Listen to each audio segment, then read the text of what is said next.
বিখ্যাত আমি সবেই জানো টাইগাৰৰ কাৰণে এতিয়া বিখ্যাত কিন্তু এষ্ট্ৰ টুৰিজিমটো এনেকুৱা যে অসমত যেহেতু এষ্ট্ৰ টুৰিজিম হোৱা নাই আৰু কাজিৰঙাৰ এইখিনিত ডাৰ্ক স্কাই খুব ভাল আকাশখন খুব ভাল আৰু অসমৰ আচলতে গোটেই প্ৰাকৃতিক সৌন্দৰ্যৰ লগত বা অসমৰ যিখিনি আমাৰ কালচাৰ আছে তাৰে লগতো এষ্ট্ৰনমি মানে জ্যোতিৰ্বিজ্ঞানৰ বহুত চৰ্চাৰ আগৰ পুৰণি চৰ্চাবিলাক আছিলে গতিকে এষ্ট্ৰ টুৰিজিমটো এনেকুৱা এটা পাৰ্ট যে আমি জ্যোতিৰ্বিজ্ঞানৰ চৰ্চা আমাৰ যিটো কালচাৰ আমাৰ যিটো সংস্কৃতিৰ লগত কেনেকৈ জড়িত হৈ আছে সেইবিলাকৰ অধ্যয়ন বা সেইবিলাকৰ ডিছকাশ্যন হ'ব পাৰে বা আকাশৰ যেতিয়া নক্ষত্ৰবিলাক তৰাবিলাক দেখুৱাম মানে মানুহে টুৰিষ্টবিলাক আহিব তেওঁলোকে দিনৰ ভাগত কাজিৰঙা চাব ৰাতিৰ ভাগত এষ্ট্ৰ টুৰিজিম হ'ব সেইটো এটা এডেড এটা আৰু এটা ইনফৰমেশ্যন এটা যাব বা মানুহবিলাকে কৰিব পাৰিব গতিকে সেইটো এটা এট্ৰেকশ্যনটো আৰু বাঢ়িব গতিকে যেতিয়া কাজিৰঙাত মানুহখিনি আহিব ৰাতিৰ ভাগত এনেই এতিয়া থাকে কাৰণ ৰাতিৰ ভাগত তেওঁলোকে ভিতৰত চাফাৰী কৰিব নোৱাৰে গতিকে এষ্ট্ৰ টুৰিজিমটো এটা এডেড এটা এডভান্টেজ আহিব যিটোত মানুহে গোটেই স্কাইখন চাব লগতে অসমৰ যিটো কলা সংস্কৃতিৰ লগত এষ্ট্ৰৰ মানে জ্যোতিৰ্বিজ্ঞানৰ সম্পৰ্ক আছে যেনেকৈ আমাৰ নৱগ্ৰহ মন্দিৰটো আছে সেইবিলাক কথা যেতিয়া মানুহে জানিব গোটেই মানে আমাৰ টুৰিজিম সেক্টৰটোৱে বহুত উঠি আহিব আজি আমাৰ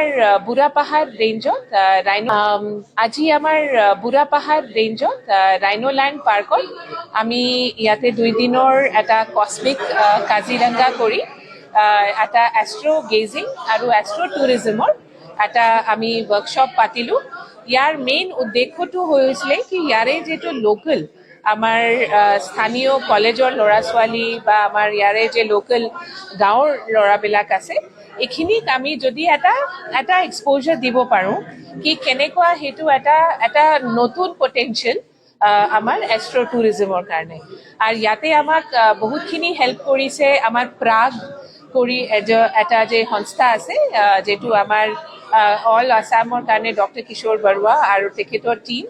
প্লাছ আমি আন্দামান ষ্টাৰ গেজিঙৰ পৰা মিষ্টাৰ উদয় ভাস্কৰ তেখেতকো আনিলোঁ আৰু আমাৰ এজন famous astrophotographer mister Rajiv Lochan Sharma তেখেতেও আহিলে চ' আমি আশা কৰিছোঁ কি সেইটো আমি শ্ল'লি আমি এটা নতুন টুৰিজিমৰ এটা ছাইড মানে যিটো ক'ব পাৰোঁ আমি ইয়াতে ডেভেলপ কৰিব পাৰোঁ য়েছ আই থিংক বহুত পটেনচিয়েল আছে কেনে এক্সপাৰ্টছে সেইটো চাইছে আৰু চবে কৈছে কি ইয়াতে আমাৰ বেষ্ট পাৰ্টটো হ'ল স্পেচিয়েলি বুঢ়াপাহাৰ অঞ্চলত কি ইয়াতে আমাৰ লাইট পলিউশ্যন নাই এইটো মানে এই য'ত আমি আছোঁ ৰাইনোলেণ্ড পাৰ্ক সেইটো একচুৱেলি আমাৰ এটা কৰিডৰ এৰিয়া হয় তো এই এৰিয়াত এনেও আমাৰ কোনো লাইট নাই তো আমি যিহেতু ইয়াতে লাইট মানে ষ্ট্ৰীট লাইটছ বা হেৰিৰ কোনো পলিউশ্যন নাই আৰু আমাৰ এটা অ'পেন স্কাই আছে তো আমি ইয়াতে ডেফিনেটলি এটা astro tourism astro gazing astro photography এইখিনিৰ ওপৰত আমি এটা এড অন দিব পাৰোঁ তেতিয়া মানুহে ৰাতিপুৱা আপোনাৰ জংঘলত চাফাৰী কৰিব পাৰে সন্ধিয়া কালচাৰেল প্ৰগ্ৰাম কৰিব পাৰে আৰু নাতি